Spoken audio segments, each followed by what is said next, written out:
হ্যাঁ, আপনি আমাকে আমার বিপদে অনেক সাহায্য করেছেন, আমার পাশে থেকেছেন, কিন্তু আমি এখানে আলিয়া ম্যাডামের হয়ে কাজ করতে এসেছি, আর তার জন্য আমি মাইনে পাবো, ব্যাস এটুকুই। আর কোনো বিষয়ে আমার বিশেষ কোনো আগ্রহ নেই।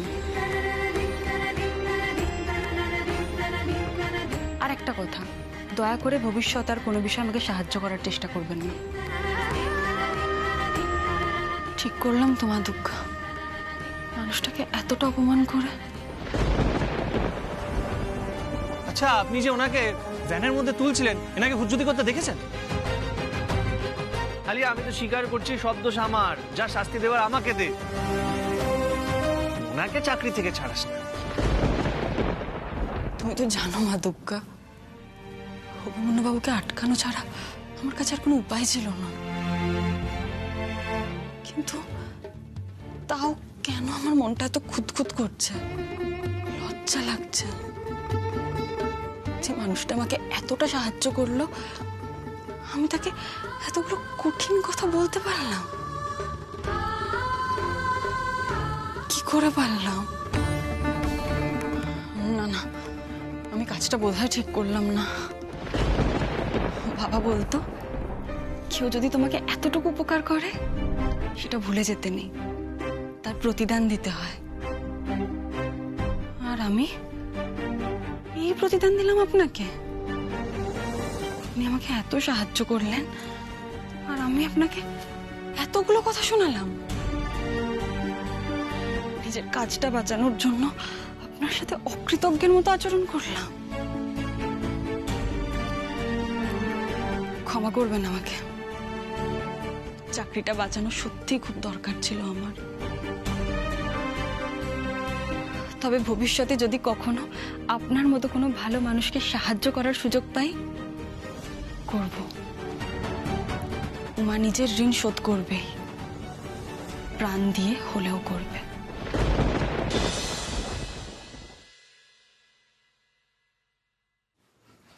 এই বদ্দি, বলো ছুটকি। ইস, সর্দি নেই বলে সর্দির মতন করে বলছিস। হ্যাঁ, নেই কি রে? বল যে দূরে আছে। আমরা যেখানেই থাকি না কেন, আমরা সবাই মিলে একসঙ্গেই আছি আর থাকবো, বুঝলি? বুঝলাম বাবা, বুঝলাম। যেমন তুই শ্বশুর বাড়ি গেলেও আমাদের সাথেই থাকবি, তাই তো? এই, খুব পাকা হয়েছিস, সবাই কাজ করতে দে, যা এখান থেকে। এই বদ্দি, বলছিলাম কি, আমাদের আর পুজোর জামা হবে না? না মানে, না মানে আজ তো পঞ্চমী পড়েই গেল, তারপরে তোর পুজোর পরেই বিয়ে, অনেক খরচা, টাকাও নেই। মায়ের মুখটা দেখে যে ভয় করছে না, কিছু জিজ্ঞেস করলেই যে মারবে। এই তুই কিছু না না না, কি বলতো, মা একদম রেগে নেই আমাদের ওপর। মার না একটু মন খারাপ, আর তুই তো বড় হচ্ছিস, মার মনটাকে বুঝবি না? এই ধর ধর উমা নেই, আমার বিয়ে হয়ে যাবে, আমি এখান থেকে চলে যাব, তখন মার খেয়াল কে রাখবে? তোকেই তো রাখতে হবে, তাই তোকে মনের কথা বুঝতে হবে, বুঝলি? বুঝলাম বুঝলাম, সরি। আজ থেকে তোদের ছুটকি বড় হয়ে গেল, তোকে আর চিন্তা করতে হবে না, বুঝলি? তাই? হ্যাঁ তো, আমি আর কোনো বায়না করব না। দেখিস, আগের বছরের ওই লাল সালোয়ারটা আছে না, ওটাই পরে নেবো। একবারই তো পরেছিলাম, নতুনই আছে, ওটাই পরে নেব। এর আগের বার তো বাবা দুটো জামা দিয়েছিল, এবার না হয় নাই হলো, আগের সাথে এবারের কাটাকুটি। না রে, একটা কাজ করবো জানিস, আমি না মাকে বলবো, দেখ মা তো আমার বিয়ের জন্য শাড়ি কিনতে যাবেই, তখন আমি মাকে বলবো একটা শাড়ি কম কিনে আমার এই মিষ্টি বোনটার জন্য একটা সুন্দর দেখে জামা কিনে আনতে। এই বর্দি, সর্দিকে বললে একবার হয় না? ও তো মাইনে পাবে। না ছুটকি, একদম নয়, বুঝেছিস? একদম উমাকে কোনো কথা বলবি না। দেখ, এই মাসটা শেষ হলে তবে তো গিয়ে মাইনে পাবে। ওকে যদি তুই জানাস তাহলে কিন্তু ওকে অ্যাডভান্স নিতে হবে। আর কে কোন কথা শুনিয়ে দেয়, না না, আমরা ওকে একদম বিরক্ত করব না, বুঝেছিস? আমরা ওকে কিচ্ছু জানাবো না। তুই বললি না তুই বড় হয়ে গেছিস।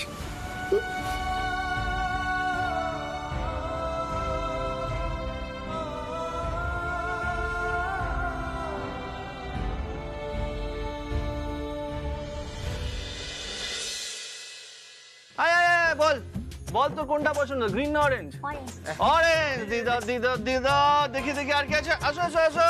এনার কি পছন্দ একটু দেখে নি। এনার কাছে অলরেডি অরেঞ্জ আছে, তাহলে গ্রিনটা দিয়ে দিই। হ্যাঁ দিদা। হ্যাঁ দেখে নি। আরে দাদু এতক্ষণ দাঁড়িয়ে আছে কেন? এতক্ষণ কি দাঁড়িয়ে থাকা যায়? হ্যাঁ দেখি একবার দেখে নি দাদুকে কেমন লাগবে, একবার দেখে নি। বাহ, মানিয়েছে, চমৎকার। দাদু পছন্দ হয়েছে তো? এই নে।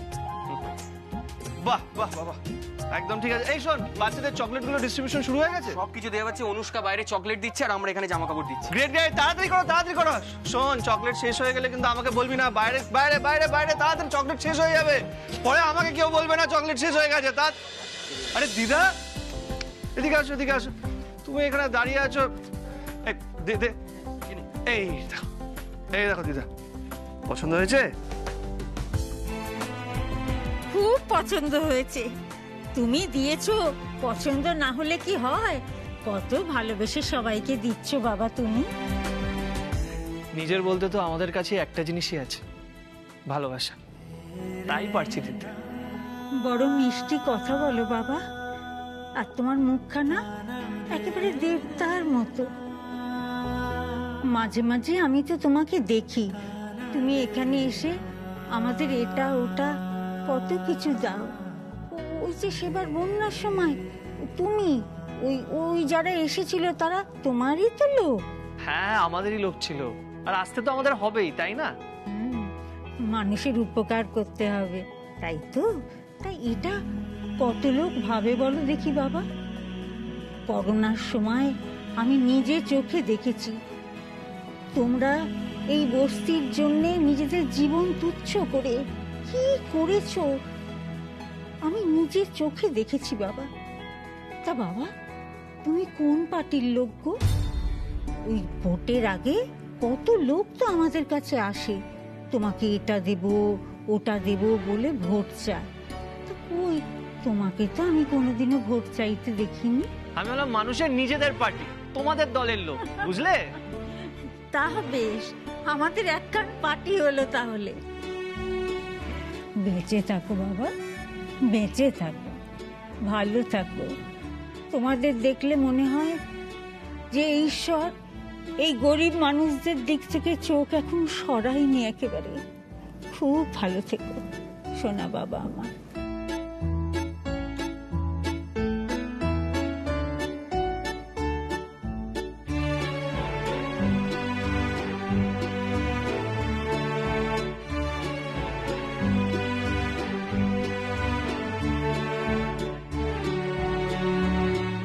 কি হলো অভি?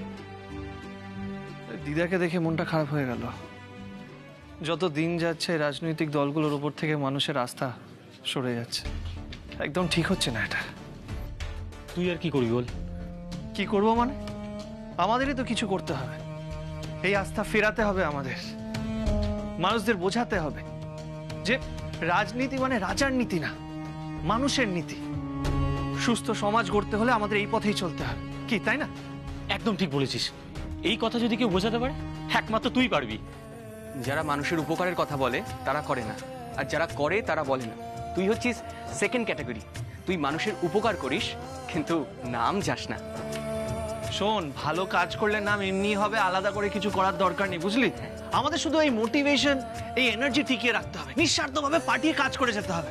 আর মাথায় রাখতে হবে মানুষ যাতে আমাদের উপর থেকে বিশ্বাস না হারায়, কি তাই তো? একদম। আরে কি হলো, আমরা দাঁড়িয়ে গেলাম কেন? তাড়াতাড়ি আয় তাড়াতাড়ি।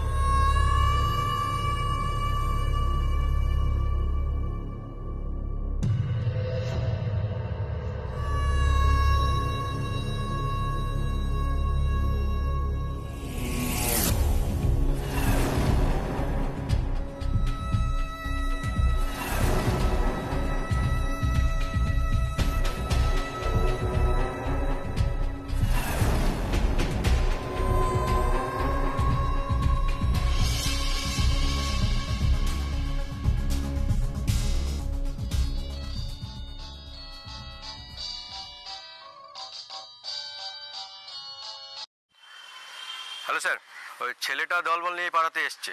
ওই জামা কাপড় বিলোচ্ছে, নাম কিনছে। এভাবে চলতে থাকলে কিন্তু আমাদের চাপ আছে। আর ছেলেটা যদি এবার ইলেকশনে দাঁড়িয়ে যায় স্যার, আপনার গদিটা কিন্তু হাতছাড়া হতে পারে। আমার চেয়ার ছিনিয়ে নেবে ওই দুদিনের ছেলে? হ্যাঁ, স্যার ছেলেটা সুবিধার নয়, আপনি এখনই বলে এখনই ব্যবস্থা করতে পারি।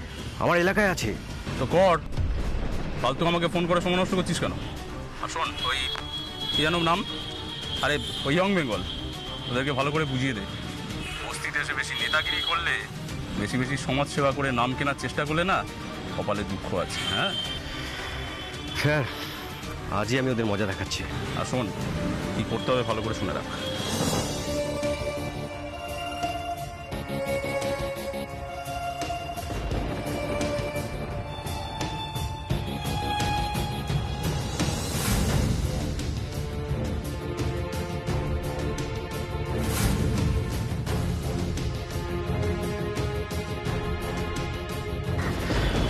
হয়ে যাবে স্যার, পুজোর সময়।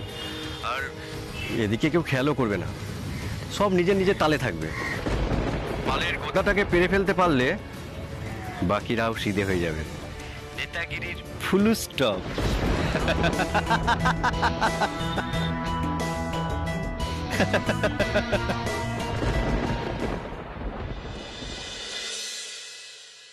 সুনন্দদাও তো আগে আমার থেকে টাকা ধার নিয়েছিল, আবার সময় মতো শোধও করে দিয়েছিল। এখন সুনন্দদা নেই, তাই একটু কিন্তু কিন্তু করছিলাম বৌদি। যাকে বৌদি, উমা এখন চাকরি পেয়েছে, সেই ভরসাতেই টাকা দিচ্ছি। সুদটা মনে আছে তো? হ্যাঁ হ্যাঁ, 10%।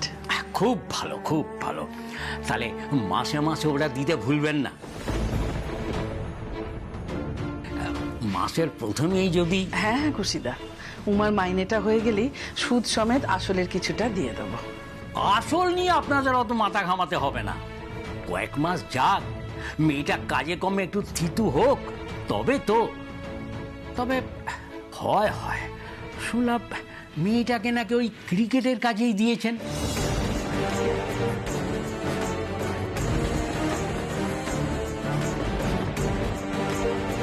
আপনার সাহস আছে বৌদি, মেয়ের ক্রিকেট খেলার জন্যই তো ব্যাট আরও সব জিনিসপত্র কিনতে গিয়ে সুনন্দদার এত বড় ক্ষতি হয়ে গেল।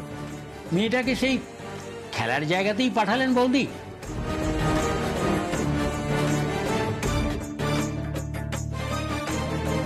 দেখবেন এই খেলা আবার উমাটারও না কোনো ক্ষতি করে। না না খুশিদা, উমা তো কথা দিয়েছে ও আর কোনোদিনও ক্রিকেট খেলবে না। সে তো শুনেছিলাম ও নাকি কথা দিয়েছিল যে ও কোনোদিন ব্যাট ছুঁয়েই দেখবে না, কিন্তু এখন বড় কাজ হলো ব্যাট তো ছুঁতে হচ্ছে। সে তো খুশিদা, উমা যার জন্য কাজ করে তার জন্য ক্রিকেটের ব্যাট বইছে। ও তো অনেক বড় নাম করার খেলোয়াড় না। ও সোমা, ওই মেয়েটার কি নাম জানো? আলিয়া বোস। ভালোভাবে সব মিটলেই বাঁচা। তবে কি জানেন, সোমাটারও তো বয়স হচ্ছে, অথচ বিয়ে হচ্ছে না। আসলে 5 জনে 5 রকম কথা বলছে, সব কানে আসে, বুঝলেন না? এবার মেয়েটা উদ্ধার হলে আপনার ঘাট থেকে বোঝাটা নামবে।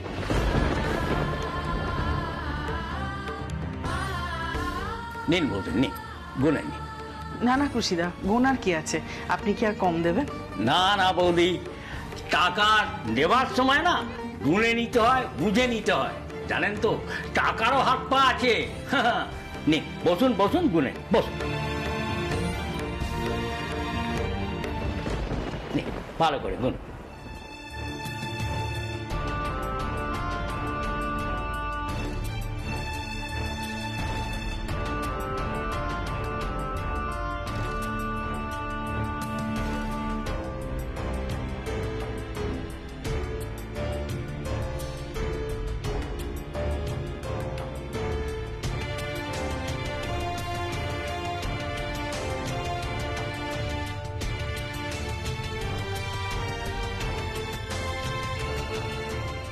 ঠিক আছে খুশিদা। বেশ বেশ বেশ, তাহলে ওই কথাই রইল, সামনের মাসের শুরুতেই তাহলে সুদটা নিতে চলে আসবে। হ্যাঁ, আসি। হ্যাঁ, আসি রে। ও সোমা, টাকাটা তুলে রাখতো মা।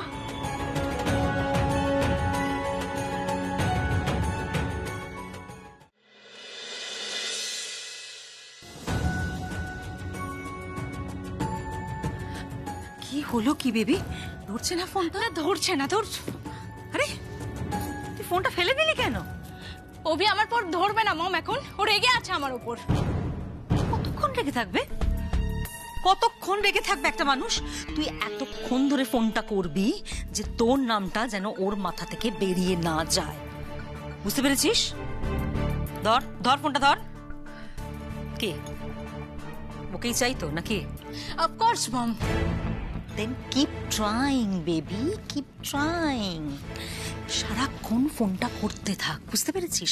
আর যেই ফোনটা ধরবে উনি টুক করে একটা সরি বলে দেবে, দেখবি কেল্লা ফতে। কর কর কর ফোনটা কর।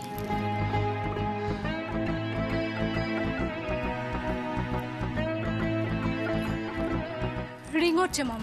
কাটবি না, একদম কাটবি না, ধরে থাক। ম্যাডাম আমায় ডেকেছিলেন? হ্যাঁ রে আলিয়া বল। অভি, থ্যাংক গড তুই আমার ফোনটা ধরলি।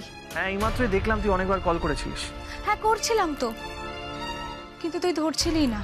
শোন না, আমি কাজে আছি তাই খেয়াল করিনি। তাই নাকি এখনো আমার উপর রাগ কমেনি, তাই ইচ্ছে করেই হয়তো। এই মুশকিল, হঠাৎ আবার তোর উপর রাগ করবো কেন? না ওই যে তখন আসলে রাগের মাথায় কি সব উল্টোপাল্টা কথা বলে ফেলেছিলাম না আমি, তাই ভাবলাম এখনো হয়তো তুই রাগ করে আছিস আমার উপর, আর তার জন্য আমি তো সরিও বলেছিলাম। বল। এই শোন, আমার মনটা বড় বুঝলি, তোকে ক্ষমা করে দিচ্ছি। দেখ আমি সবকিছু ভুলে গেছি, তুইও সবকিছু ভুলে যা। আর অনেক কাজের প্রেশারে আছি, তুই কিসে রেগে গেছিস, রিয়াক্ট করছিস, সবকিছু ভাবার সময় নেই আমার কাছে, ঠিক আছে? ও তার মানে আমি রাগ করলে তোর কিছু যায় আসে না, তাই তো? এই সবকিছু উল্টো বুঝিস কেন বলতো? খারাপ কথাগুলো ভোলার প্র্যাকটিস কর, বুঝলি? আর শোন, এখন আমি কাজে আছি, ঠিক আছে? রাখছি, পরে কথা বলছি তোর সাথে। আচ্ছা শোন না, বলছি যে বাড়ি ফিরে তুই একবার একটু আমাকে নিয়ে বেরোবি রে প্লিজ। আসলে কি বলতো, পুজোর কিছু শপিং না এখনো অবধি বাকি আছে, তাই জন্য ভাবছিলাম দুজনে মিলে একসঙ্গে করে নেবো সেগুলো। আচ্ছা শোন না, আমি বাড়ি ফিরি তারপরে তোর সাথে কথা বলছি এইসব নিয়ে, ঠিক আছে? শোন এখন আমাকে যেতে হবে, অনেক কাজ আছে। চল bye bye bye bye bye. Mom, Abhi আর আমার উপর রেগে নেই মম। দেখে আমার সুইট মিষ্টি বেবিলো বলে কে কতক্ষণ রাগ করে থাকবে? হ্যাঁ, সম্ভবই নয়। ওই দেখ উমা,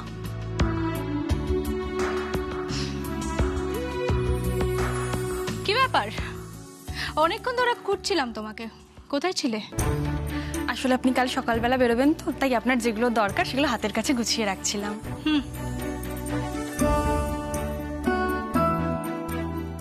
ভেরি গুড গার্ল। দেখবে আমার আলিয়া বেবি জিনিসগুলো এরকম হাতের কাছে সমস্ত গুছিয়ে রেখে দেবে, তাহলেই ওর মাথা একদম ঠান্ডা ঠান্ডা কুল কুল। ওকে, গুড গার্ল। আচ্ছা ম্যাডাম। এই উমা, একটু এদিকে শোনো তো, আমার পাটা ব্যথা করছে, একটু টিপে দাও তো। হ্যাঁ ম্যাডাম। ও মাই পোর বেবি, কি হয়েছে? পায়ে ব্যথা করছে কেন? তুই তো আমাকে কিছু বলিসনি তোর কষ্ট হচ্ছে। মম তুমি একদম টেনশন করো না, সব ঠিক হয়ে যাবে। আসলে আপনি রোদে অনেকক্ষণ খেলেছেন তো, তাই হয়তো ক্র্যাম্প ধরে গেছে। কাল থেকে আমি আপনাকে আরো ঘন ঘন জল দেব, তাতে আপনার কষ্ট কম হবে।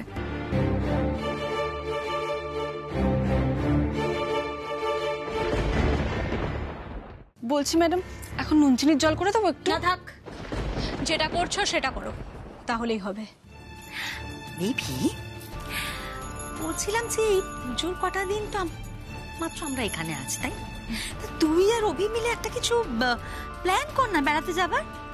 হ্যাঁ তুমি ঠিক বলেছো মম, আসলে এখনো কিছু প্ল্যান হয়নি জানো তো। দেখি শোন না, আমি বলি কি, ইনফ্যাক্ট তোরা যেটা করতে পারিস, তোরা কিন্তু একটা কাছাকাছি কোথাও দুজনে চলে যেতে পারিস, মানে জাস্ট একটা ওয়ান ডে ট্যুর আর কি, মানে একজনের সাথে একটু বেশি সময় কাটা। হ্যাঁ, গুড আইডিয়া মম। অভি আসুক, তারপর আমরা সব প্ল্যান করে নিচ্ছি, কেমন? আচ্ছা মম, পুজোর কোন দিন আমি কোন ড্রেসটা পরবো সেগুলো সব ঠিক করা আছে তো? মমের উপরে তোমার বিশ্বাস নেই? আমি জানি তুমি প্রত্যেক দিন আলাদা আলাদা ড্রেস পরবে, সেই জন্য আমি একদম সুটকেসে প্রত্যেকটা সেট আলাদা করে গুছিয়ে রেখেছি। আচ্ছা তোর একদিন প্রেস কনফারেন্স আছে না এর মধ্যে, কবে যেন সব, ও না অষ্টমীর দিন ওরা তো এখানেই আসছে না কভার করতে তোকে। আচ্ছা তোর তো একটা উদ্বোধনও রয়েছে। হ্যাঁ মম, রাইট। আসলে কি বলো তো মম, সব কিছু একদম গুলিয়ে যাচ্ছে জানো তো। আচ্ছা মম, ওই দিনগুলো কি পরবো সেগুলো তুমি একটু ফাইনাল করে রাখবে প্লিজ। ওই দুটো দিনের জন্য আমি দুটো কমপ্লিটলি আলাদা ড্রেস দুর্দান্ত সিলেক্ট করে রেখে দিয়েছি তোর জন্য। Really mom? I love you mom, I love you so much. I love you 2, 3, 4 mom. এই উমা, তুমি না আলিয়া বেবির ড্রেসগুলো ওর সুটকেস থেকে বার করে কাবার্ডেতে একটু ভালো করে হ্যাং করে রেখে দিও। হ্যাঁ ম্যাডাম, ঠিক আছে। আমি আসছি বেবি।